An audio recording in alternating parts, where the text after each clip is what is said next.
Well, we're in a new tax year now, the 24-25 tax year, and many of you will start to see a little bit more money in your take-home pay because they've dropped national insurance by 2%. However, it's a classic case of giving with one hand and taking back with the other, because a lot of people are suffering from what's called fiscal drag, which means they haven't put up the thresholds, so you're paying a bit more tax anyway.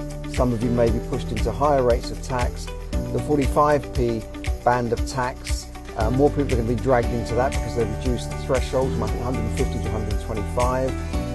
Capital gains tax allowances have halved again to now just £3,000. It used to be £12,000 that you could earn before you started paying capital gains tax, but the rates have come down a little bit. So it's just tinkering at the edges really. All in all, we are probably all paying more tax than we used to. We're certainly paying a lot of tax on stamp duty, and of course the Chancellor's already abolished multiple dwellings relief. He's taken away the tax advantages of serviced holiday lets, but furnished holiday lets, but that won't kick in till next April. But that's a big blow for tens of thousands of landlords who've gone into that market, and I think that market is starting to disrupt areas. Areas of it's become so popular now that it's starting to have a disruptive effect, this Airbnb effect, and it's happening in Spain as well. In Tenerife, they're saying go home tourists because the rents are so high in that area. Ibiza is the same thing. I saw that the mayor of Ibiza saying that it's illegal to let out these properties as holiday homes. He said it is illegal.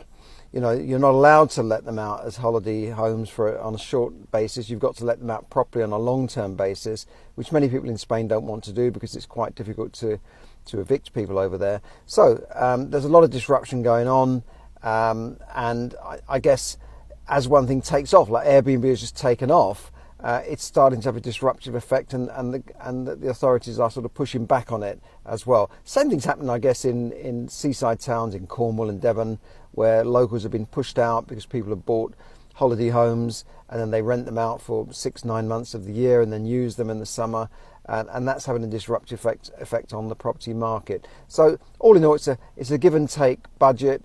We're not going to be that much worse off or better off. And we just have to get on with our own lives, row our own boat, and do our own thing. It's better. It's a time when we need to really manage our money properly. I'm running a webinar this Wednesday night, 7 p.m.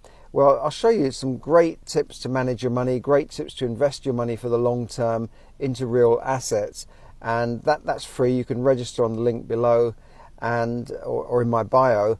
Register for that, and I'll show you some great tips for money management, because things are getting tighter. Cost of living obviously is still high. We're seeing a lot of people struggling.